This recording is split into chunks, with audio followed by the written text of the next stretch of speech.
Hi friends, today recipe Nellore special బెండకాయ పచ్చడి. దీన్ని జోమ పచ్చడి అని కూడా అంటారు. ఇది వేడి వేడి అన్నంలో వేసుకొని తింటే టేస్ట్ అనేది సూపర్ ఉంటుంది. రెసిపీ చూసేయండి. ముందుగా స్టవ్ ఆన్ చేసుకొని ఒక కడాయి పెట్టుకొని ఒక గ్లాస్ వాటర్ పోసుకోవాలి. ఇప్పుడు ఇందులోనే 10 నుంచి 15 దాకా పచ్చిమిర్చి, 2 సన్నగా కట్ చేసి పెట్టుకున్న టమాటాసు, 5-6 బెండకాయలు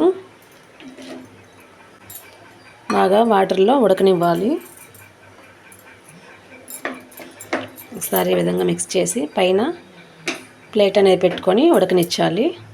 ఈ విధంగా వాటర్ అంతా పోయేంత వరకు ఉడికించుకొని స్టవ్ ఆఫ్ చేసుకోండి.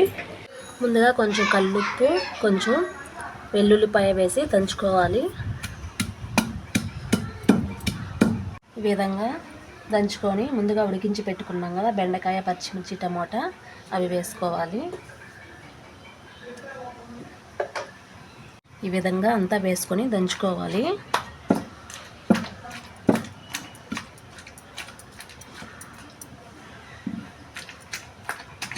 ఈ విధంగా దంచుకోవాలి.